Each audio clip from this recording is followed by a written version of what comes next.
मृत्यु के बाद 13वीं क्यों की जाती है? मृत्यु के बाद क्या क्या होता है? आत्मा 24 घंटे के बाद वापस अपने घर के अंदर आने के लिए क्यों विवश होती है? इन सभी बातों को जानने के लिए वीडियो को पूरा एंड तक जरूर देखिएगा। नंबर 1, मृत्यु से कुछ घंटे पहले पृथ्वी से मनुष्य के सारे संपर्क टूटने लगते हैं। व्यक्ति को अपना जीवन जन्म से लेकर मृत्यु तक का पूरा फ्लैशबैक की तरह दिखने लगता है। ये चक्र पूरे 7 मिनट तक चलता है। उसके बाद मस्तिष्क काम करना बंद कर देता है। नंबर 2, अंत में शरीर का नाड़ी चक्र और आत्मा का संबंध टूटता है। इसके बाद आत्मा शरीर से मुक्त हो जाती है। नंबर 3, लंबे समय तक शरीर में रहने के कारण आत्मा शरीर को छोड़ नहीं पाती है। कई बार शरीर में प्रवेश करने की कोशिश करती है लेकिन असफल रहती है। जिस तरह हमारे लिए किसी की मृत्यु को स्वीकार करना मुश्किल होता है, इसी तरह से आत्मा भी उसकी मृत्यु को अस्वीकार कर देती है। नंबर 4, शरीर छोड़ने के बाद आत्मा शरीर से 15 फीट ऊपर हवा में तैरती है। वो अपने रिश्तेदारों को रोते हुए देखती है। उसके बारे में कही हुई बातें उसे पहाड़ की तरह सुनाई देती है। हिंदू धर्म ग्रंथों में दाह संस्कार सूर्योदय की पहली किरण के बाद ही किया जाता है। जिसका संस्कार रात के समय किया जाता है तो उसकी आत्मा प्रेत योनि में प्रवेश कर जाती है। उसकी आत्मा हमेशा प्रेत योनि में ही भटकती रहती है। नंबर 5, मृत्यु के बाद शव को एक पल के लिए भी अकेला नहीं छोड़ा जाता। अगर शव को रात भर घर में रखना पड़े तो सभी रिश्तेदार शव की निगरानी करते हैं। इसके पीछे एक कहानी है कि एक बार एक गाँव में शव को परिवार ने अकेला छोड़ दिया, जिसके बाद प्रेतों ने शव पर कब्जा कर लिया। भूतों ने पूरे गाँव को जला दिया और गाँव में हनुमान जी का मंदिर था। जैसे ही भूतों के कब्जे वाला शव हनुमान मंदिर के पास पहुंचा, भूतों ने शव को छोड़ दिया। इसीलिए तब से शव को अकेले रखने की गलती कोई नहीं करता। नंबर 6, मृत्यु के बाद आत्मा को कई योनियां भोगनी पड़ती हैं। मौत से पहले यमदूत आकर मानव के शरीर से प्राण हरते हैं। जीते जी जैसा व्यवहार मरने वाले ने किया होता है, वैसा ही व्यवहार उसके साथ मरने के बाद होता है। यदि मरने वाले ने अच्छे कर्म किए हों तो मृत्यु के समय उसे कोई कष्ट नहीं होता और आसानी से प्राण हर लिए जाते हैं। लेकिन अगर कोई व्यक्ति पापी है तो उसे राक्षसों से बहुत यातना सहनी पड़ती है। नंबर 7,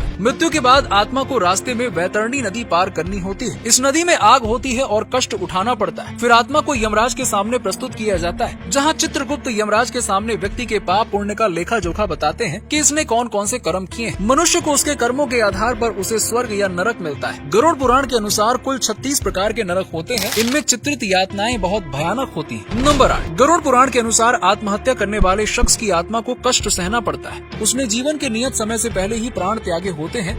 ये शरीर हमारा नहीं बल्कि एक किराए का घर है। इस शरीर को धारण कर जीवन दुनिया में आता है। अब आत्मा शरीर को छोड़ती है तो मानव शरीर जो पंच तत्वों से बना है और अंत में पंच तत्वों में विलीन हो जाता है। नंबर 9, मौत के 13 दिन बाद तक आत्मा अपने लोक में पहुंचती है। गरुड़ पुराण के अनुसार इन 13 दिनों बाद घर से आत्मा का मोह और वास खत्म हो जाता है। साथ ही साथ घर को 13 दिन बाद शुद्धि मिलती है। इसीलिए मृत्यु के 13 दिन बाद 13वीं मनाई जाती है। तो दोस्तों, आपको हमारा ये वीडियो कैसा लगा कमेंट सेक्शन में कमेंट करके जरूर बताइए।